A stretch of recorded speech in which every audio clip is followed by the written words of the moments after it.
395 meses depois, eu finalmente estou voltando com o Memo Responde.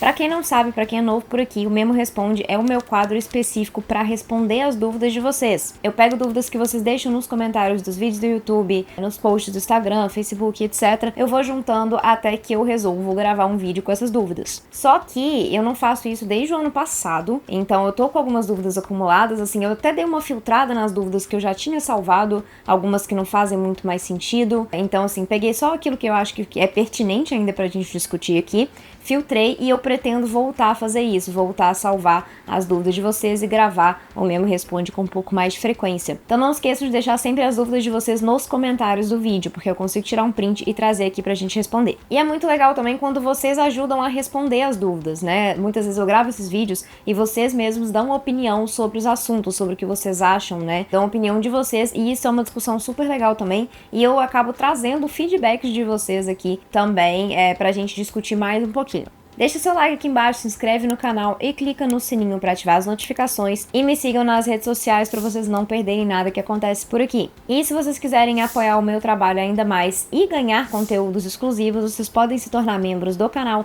e do clube exclusivo, o link tá aqui embaixo na descrição. Já fiz essa gambiarra de usar couchê e impressora jato de tinta, uma Epson. Primeiro, a impressão fica desbotada, e como a superfície do couchê é feita com material impermeável, a tinta não entra no papel, e isso faz com que a tinta fique borrada. Quando estiver pensando em fazer isso, por favor, não faça. Além de estragar o papel, você vai gastar mais tinta e corre o risco de danificar a impressora. Você terá um custo muito alto. O papel couchê tem uma camada de carbonato de cálcio, cálium, látex e outros aditivos. Ao passar pela impressora jato de tinta, saem resquícios desses elementos, e isso que estraga a impressora. Quando a gente rasga o papel couchê, dá até pra sentir na mão um pozinho. Imagina que esse pozinho vai acumulando dentro da impressora.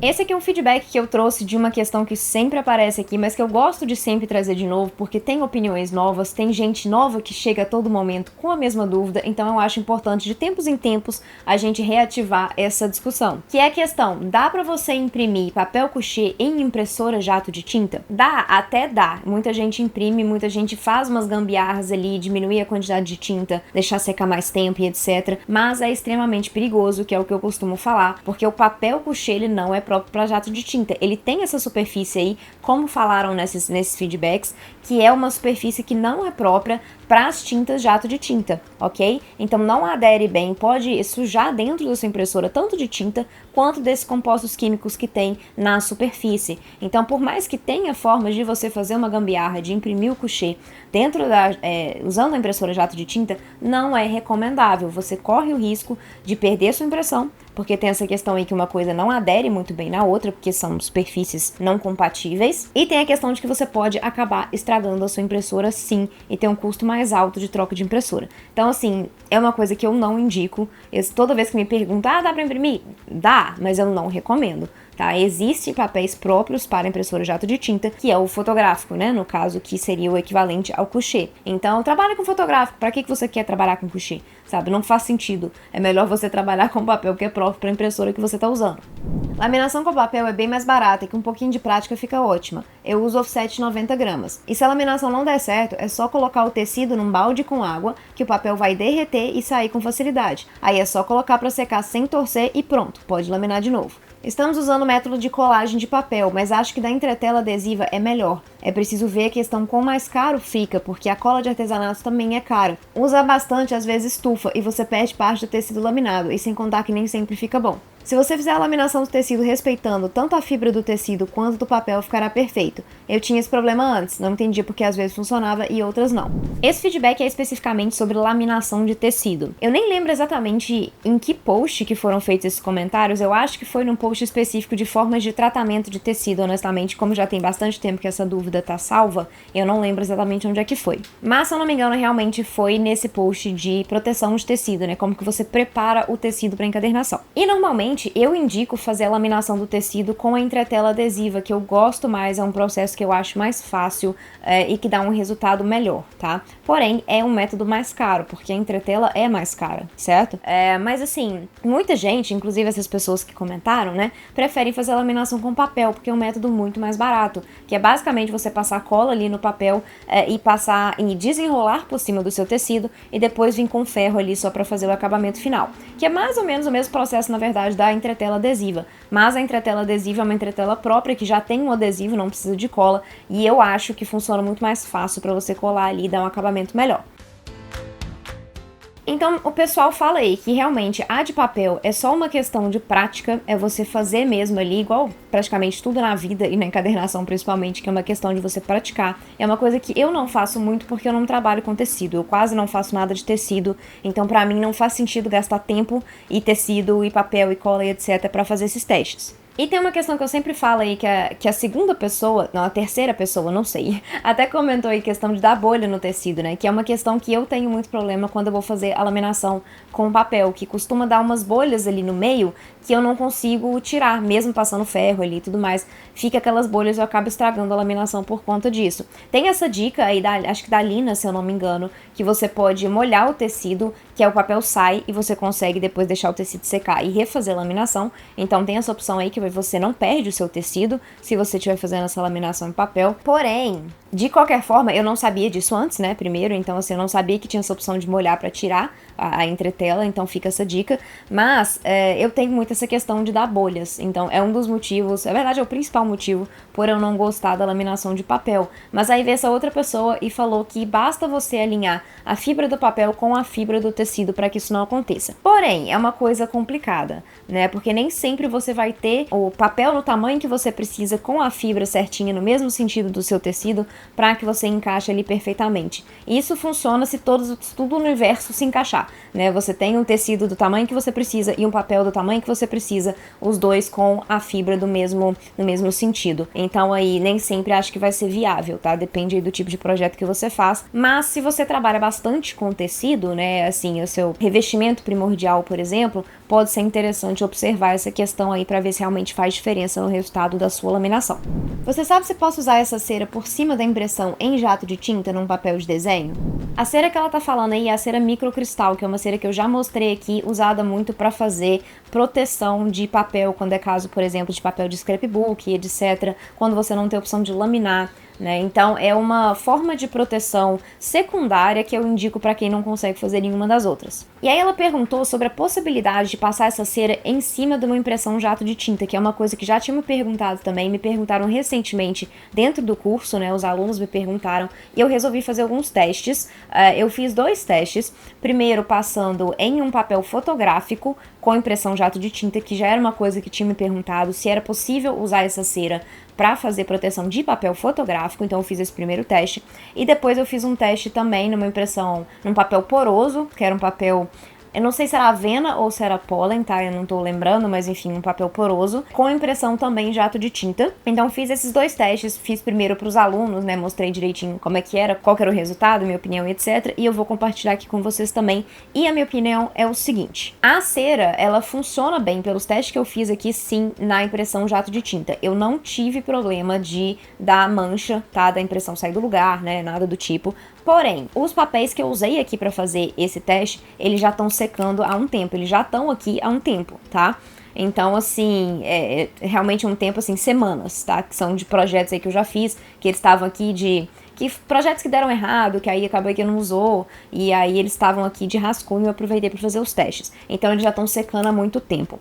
O que eu recomendo? Você fazer o seu teste, faz a sua impressão lá bonitinha, deixa ela secar pelo menos 24 horas antes de passar a cera e ver o que acontece, ver se dá certo. Se por um acaso manchar, deixa secar mais tempo, passa para 48 horas e por aí vai. Faz o teste até você achar o ponto ótimo ali que você precisa deixar a sua impressão secar para você conseguir passar sem não ter nenhum problema, tá? Isso também varia um pouco de tinta, porque a gente tem tinta corante e tinta pigmentada e elas têm reações diferentes com água e com outros elementos, né? Então aí pode ser que na sua tinta corante, que é uma tinta que sai com água, pode ser que você tenha problema com a cera também, não sei, tá? A minha impressora particularmente são 6 cores, 5 delas são corantes, uma é pigmentada, e mesmo assim eu não tive problema, tá? Então pode ser que você também não tenha. Isso falando na questão de manchar a cor, certo? Agora vamos falar sobre realmente o resultado que deu no papel fotográfico e no papel poroso. No papel fotográfico eu achei que ficou muito ruim, ele marcou muito, tá? Ele não interagiu bem. Como o papel fotográfico ele é um papel liso, ele não absorveu bem a cera, então ele ficou bem manchado, acho que vocês vão conseguir ver aí na gravação. A cera eu passei na parte da direita e eu tentei mais ou menos mexer o papel para dar para ver a luz, né, refletindo. Então eu passei nessa parte da direita aí e ficou bem marcado, talvez não dê pra ver no vídeo em si, mas não ficou marcado só o fato, né, tipo assim, de ter um lado que tá com cera e outro lado que está sem cera, mas assim, dentro da parte com cera ficou extremamente marcada as voltinhas, né, os círculos que eu usei pra passar a cera. Ele não ficou lisinho, então eu não gostei. Pra papel fotográfico eu não indico. Agora, pra papel poroso eu já achei que funcionou, tá? Eu fiz um teste aqui com miolo, na verdade, que normalmente eu não faria proteção, porque não faz sentido fazer proteção de miolo. Mas a ideia era fazer o teste com o papel poroso, né, e com impressão jato de tinta, e funcionou perfeitamente, tá? Você não consegue perceber qual que é a parte que tá com cera, qual que é a parte que tá sem cera, que é realmente a ideia, tá? Ela ficar bem discretinho ali. Obviamente você não vai passar numa parte só, você vai passar em toda a extensão do seu papel, mas ficou interessante que não ficou manchado igual ficou no fotográfico, ele ficou lisinho ali, ficou perfeito. Então, para papel poroso, pode usar cera, para papel fotográfico não funciona. Usei fita dupla face uma vez e me arrependi amargamente. Minha capa linda personalizada com papel de scrapbook ficou toda manchada com as marcas amareladas da fita. Atravessou tudo. Não sei se tem a ver com a qualidade da fita que comprei, mas nunca mais usei. Alguém mais teve essa experiência? Essa dúvida aqui eu trouxe pra gente discutir junto. Eu vou falar aqui o que eu acho que pode ser e eu queria que vocês comentassem também, deixassem aqui embaixo nos comentários o que vocês acham, se vocês já passaram por isso também, já tiveram essa experiência e o que vocês acham que pode ser feito aí pra evitar. A questão toda aqui era sobre colar a capa com fita dupla face ao invés de cola, certo? Eu já usei dupla face em algumas ocasiões pra colar guarda, não pra colar a capa eu nunca usei. Mas o que ela fala é o seguinte, que depois de um tempo, o papel dela, a fita, ela meio que atravessou e ficou marcada do lado de fora, né? Então estragou o caderno inteiro. E aí o que eu falei com ela? Que podiam ser duas coisas, que eu achava que podia, né? Primeiro, o fato dela ter usado um papel de scrapbook. O papel de scrapbook, ele é um papel poroso e ele não tem revestimento, assim, revestimento de fábrica, né? Porque o papel liso, por exemplo, que é o caso fotográfico, couché, etc., ele tem ali uma espécie de um revestimento de fábrica. Não quer dizer que você não precise fazer o revestimento, você precisa. Porém, ele não tem, ele é muito mais suscetível às intempéries, sabe? Então ele estraga com mais facilidade. Então aí, o papel de scrapbook pode ter acontecido isso. Ele absorveu a umidade e aí ele ficou mais transparente, o que fez com que a fita transparecesse, né? Ficasse aparecendo. Mas pode ser que simplesmente seja uma questão da própria fita, né? Uma qualidade ruim de fita, porque a fita dupla face, até onde eu sei, ela não é feita para ter uma alta durabilidade, né? E eu não sei qual que é o tipo de cola que eles usam na fita dupla face, o que faz diferença. É porque tem colas que deixam mais amarelado. Toda cola, ela perde, na verdade, o seu poder de cola com o tempo. Porém, tem algumas colas que elas deixam um pouco mais amarelado. E eu acho que também pode ser isso. Ela foi desgastando, aquela cola foi desgastando com o tempo e acabou deixando transparecer no resultado final do caderno. Então, assim, pode ser que tenha sido isso. Se você já passou por isso também, ou tem alguma ideia do que pode ser, deixa aqui embaixo nos comentários pra gente. Mas o que eu falei com ela, primeiro, fita dupla face, não recomendo hoje em dia pra fazer cola. Usa cola PVA, que é mais seguro. E segundo, a questão do papel de scrapbook. Vai usar papel de scrapbook no seu caderno? Faça a proteção. Faça a laminação, que assim você garante uma maior durabilidade e um melhor resultado final. Como fazer no celular? Porque no Canva pelo celular não tem régua. Essa é uma dúvida um pouco mais específica sobre criação no computador. Muitas das lives que eu faço ou aulas de criação eu faço no Canva, que é um site gratuito, e eu faço propositalmente para que vocês consigam fazer também sem ter que investir em programas pagos. E essa é uma dúvida que surgiu, porque normalmente quando eu faço, né, as coisas no Canva e etc, eu sempre mostro, faço as guias, né, para me guiar mesmo, né, para fazer as marcações ali de limitação de tamanho de capa, de guia, etc. Porém, aparentemente, no celular não tem régua.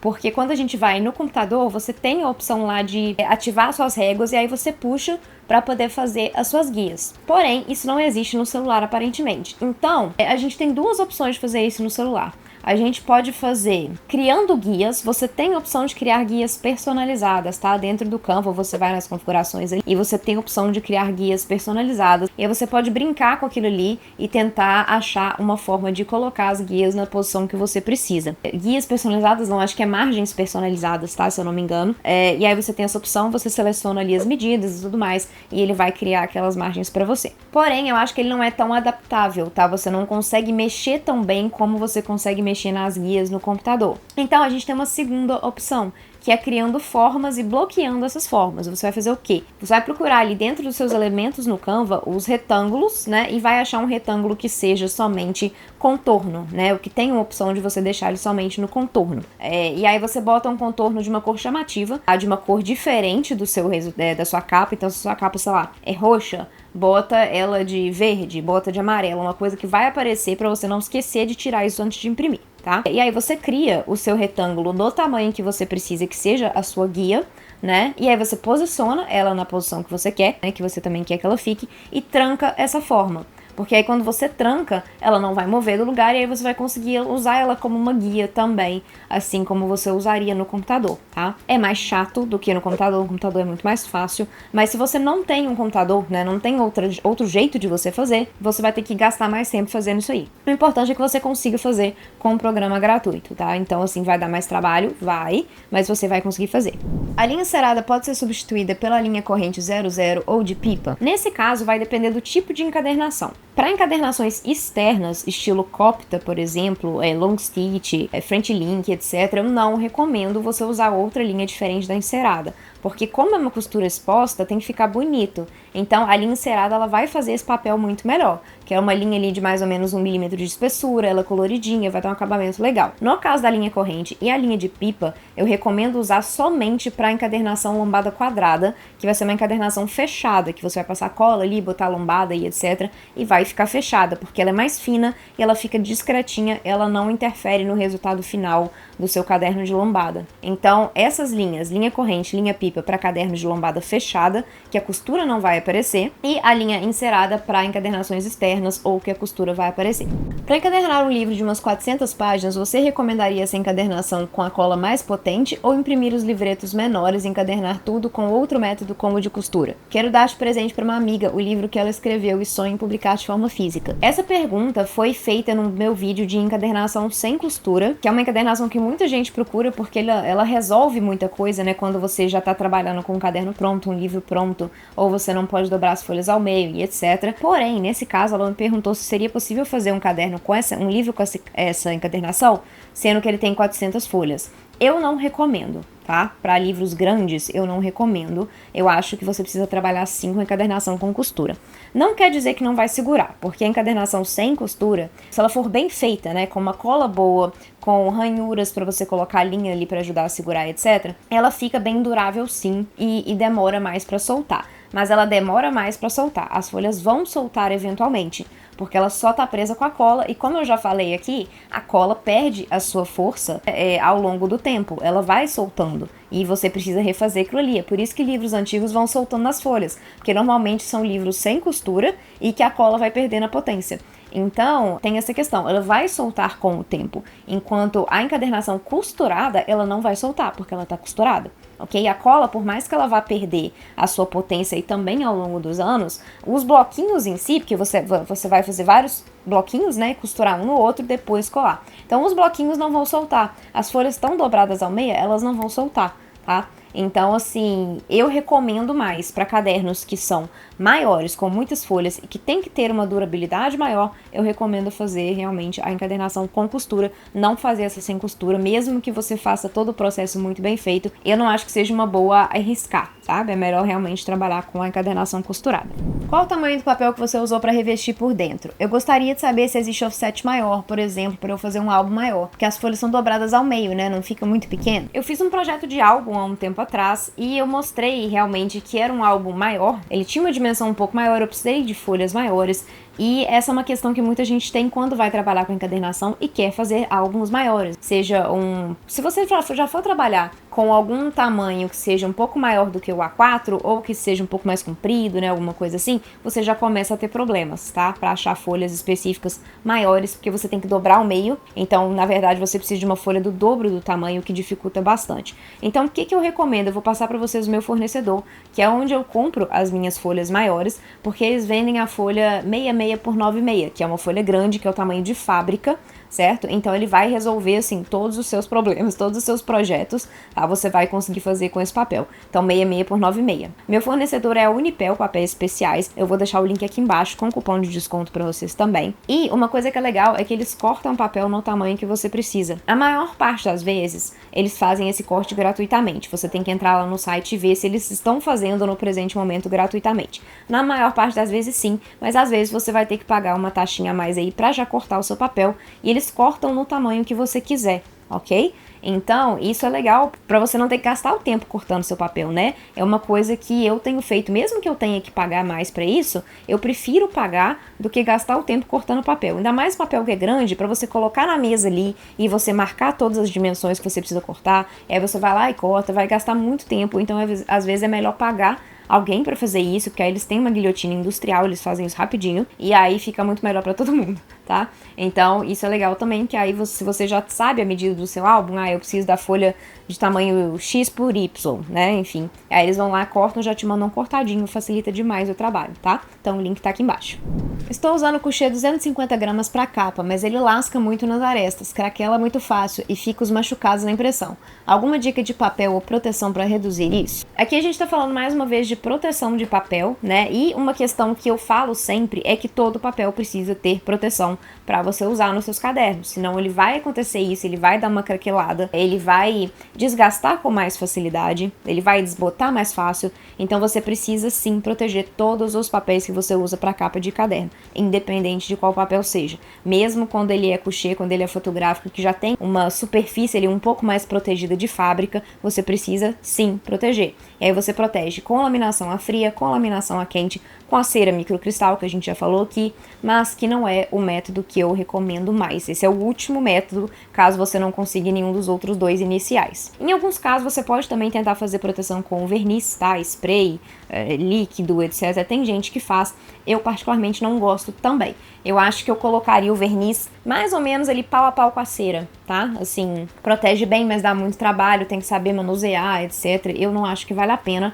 Às vezes é melhor fazer uma laminação a frio, que é fácil, todo mundo consegue fazer, ao invés de fazer essas outras aí, tá? Eu já tenho um vídeo específico falando sobre papel, sobre proteção de papel, etc. Eu vou deixar aqui embaixo, tá? Pra vocês verem. Mas aqui, no geral, o que você precisa fazer? Você precisa laminar o seu papel pra ter essa proteção, ele não craquelar, ok? E o que eu recomendo, então, é fazer a laminação a quente com BOPP. Mas se você não consegue fazer a laminação a quente com BOPP, faz a laminação a frio com contact ou com vinil, tá? Eu vou deixar o outro vídeo, igual eu falei aqui embaixo, pra quem quiser. Então essa questão da proteção é o mais importante aí no caso dela. Mas tem um segundo fator, que é a questão da gramatura. Ela pegou um papel de 250 gramas para encapar papelão. Para encapar papelão, eu recomendo no máximo 180, tá? Entre 150 e 180. Mais do que isso, também já é um papel mais grosso, com uma gramatura mais alta, que ele vai ter mais resistência na hora de fazer a dobra e tem mais tendência a quebrar, mesmo laminado, ok? Então, para encapar papelão, 150 a 180 mais ou menos, e fazendo a laminação. Tem um máximo de folhas para fazer com essa costura? Essa costura que ela fala aí, no caso, é encadernação japonesa. Não existe uma quantidade máxima de folhas que você pode usar, porque é uma encadernação de folhas soltas, então ela permite você crescer aí um pouco mais, porém, eu não recomendo fazer com folhas demais. Enquanto mais folhas você faz, mais difícil fica a abertura da encadernação japonesa, que ela é costurada ali na beiradinha. Então, quanto mais folhas você tem, mais difícil fica isso aí. Então, essa abertura, né, ela vai ficando mais... As folhas mais de baixo, elas vão abrindo menos. Então, eu não recomendo folhas demais. Existe uma forma de você aumentar a lombada da encadernação japonesa colocando mais lombadas no meio. É como se você estivesse fazendo pegando vários cadernos de encadernação japonesa e juntando tudo num mesmo caderno. É mais ou menos isso. É como se você zerasse a lombada, sabe? Quando você bota uma segunda lombada, você tá zerando aquela lombada, digamos assim. E aí você começa de novo. E aí depois zera de novo, começa de novo, entendeu? Que aí você consegue expandir a altura ali do seu caderno e não perder essa abertura. Então existe essa possibilidade também. Mas eu não acho que faz sentido você fazer uma encadernação gigantesca, tá? Com uma lombada gigante, eu não acho que justifica. Assim, eu acho que no máximo aí talvez umas 50 folhas, em alguns casos umas 100 folhas aí, tá? Pra você não ter uma lombada grande demais e não ficar com um caderno muito grosseiro. Acabamos de tirar as dúvidas de hoje. Não esqueçam de comentar aqui o que vocês acham, a opinião de vocês. Isso é bem legal também, porque a gente traz de novo e mantém essa discussão rolando. E se ainda tem dúvidas, por acaso eu falei alguma coisa que não ficou claro, ou em qualquer outro vídeo que vocês tiverem, manda dúvida também, que eu já vou juntando pro próximo episódio, que eu vou tentar fazer um pouco mais frequente. Mas por hoje é só, eu espero que vocês tenham gostado e espero vocês no vídeo da semana que vem.